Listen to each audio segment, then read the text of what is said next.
Hey guys, Yophi here, coming to you with a message on the gospel. What is the gospel? What is salvation? A lot of people misconstrue these terms because we emphasize certain things that Jesus never did. We say that Jesus is basically, he died on the cross so that you could go to heaven. He said that I'm the only way to heaven. And Jesus never said this. He never said that his goal was to come here, die, rise again so that you can now say this prayer and go to heaven. He never said that. If you look in the Bible, if you look in the New Testament, you will never see somebody saying a prayer and then the preacher saying, okay, now God has accepted you. No matter what you do, go off. I'm not even going to keep in contact with you. I'm just going to count you as a number, and now you get to get into heaven when you die, no matter what. There's no example of that ever happening. So what is the gospel? What is salvation? The gospel, Paul says in Romans, is the power of God unto salvation. But if you don't know what that gospel is, if you don't know what the death, burial, resurrection, and ascension of Jesus really is, then what are you living? Why are you a Christian? What does it require? You see, Jesus died to wash our sin away. What does that mean? Well, it means that your slate is now clean and you get another chance. No, that is not what it means. It means that every sin that anyone has ever committed, ever, or will commit, has been wiped clean. And if you accept this message, if you receive Christ, the Spirit of God, then what happens is that you start to walk as if this is true. God now, because of Jesus, gives us his Spirit, which is the power of God unto salvation. What does salvation mean? You are saved, get this, not so that you can go to heaven. You are saved from sin. Jesus Christ died to wash us clean of sin.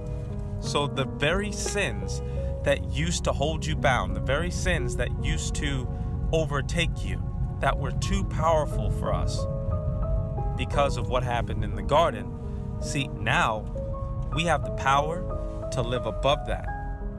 We don't have to submit to the sins that used to overtake us.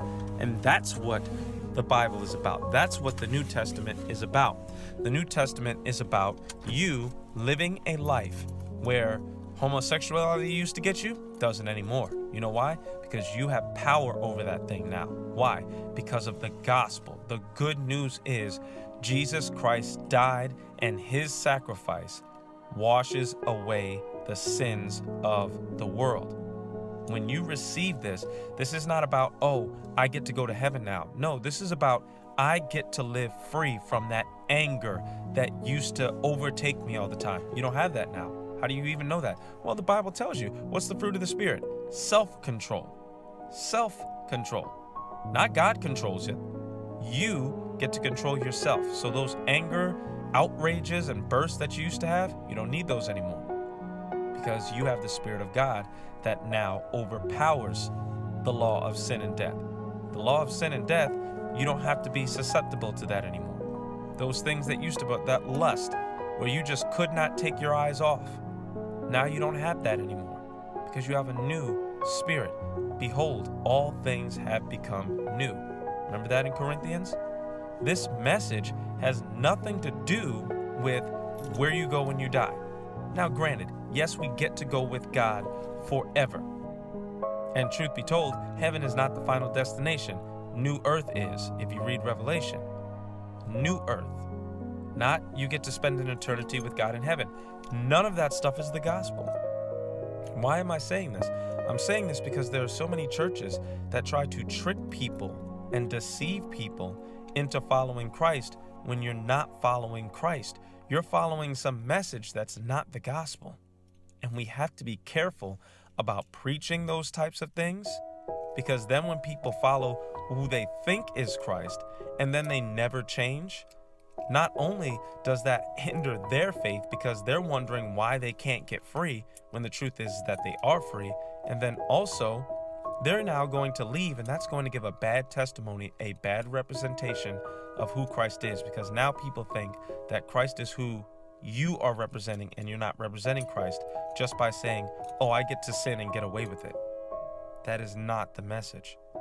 The message has always been about sin came in Genesis chapter 3, overtook man.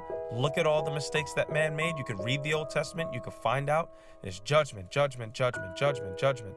Now God puts all that judgment on Jesus. And you, with the power of God, now get to live like you were supposed to live in the beginning.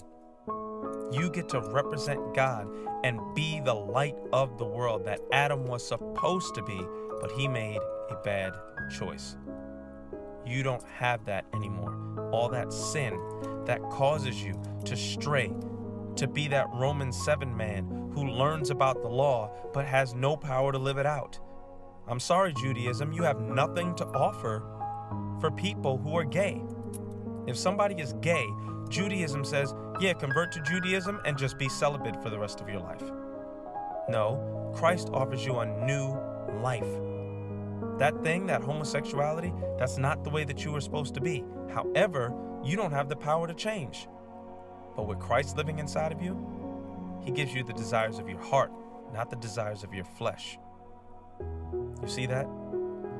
This is different from Judaism and Islam and Buddhism and Shintoism. What other religions do we have? No one offers you a solution. No other religion offers you a solution. They offer you a chance to do works to make yourself seem good. That's not the message. That's not the gospel. The gospel is Jesus Christ died, so now you can live. What do you mean live?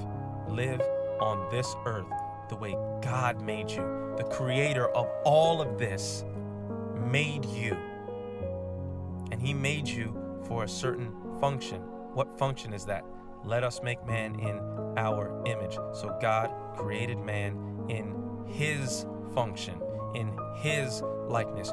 You were created to be like God. But if you do not receive the gospel, you cannot be like God. You can't.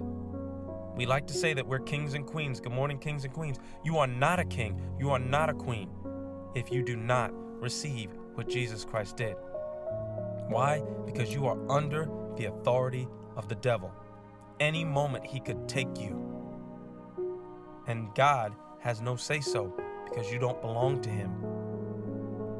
This message is not to condemn the people of this world. I'm sorry, you could see it. We're already condemned. But not those who accept the message. Not Yophi, and not those of you who know what the true message of Jesus Christ is. This is the gospel, which means this is good news. Jesus came bringing good news. And some of you are going to receive that good news. Some of you who haven't, you're going to receive that good news. And you're going to start on a path that you never knew before. God's going to help shape and mold you to be who he saw in the beginning. Not what your mama told you that you would never be, or your dad who was never around, or that rapist, or any of these things that happened to us early in life. You don't have to be that. Those things may have destroyed your self-esteem, but God never saw that. God sees you as somebody who's wonderful. And he's waiting on us to receive the message of what Jesus Christ did so that we can go help spread who he is on this planet, not anything else. It's an awesome life. It's not for cowards, but it's an awesome life. It's not for weakness, but it's an awesome life. Well, what if I'm too weak? Now let the weak say I am strong. What if I am a coward? Do not fear, for I am with you always. Man, I'm telling you, this is an awesome life, and you get to live it because of Jesus. Has nothing to do with this white or black or left or right politics, the leftists and the alt-right, any of that stuff. It has nothing to do with any of that. All of that stuff is a distraction. Find out who God says you are. Receive the message today. It's a heart change. Be blessed, people.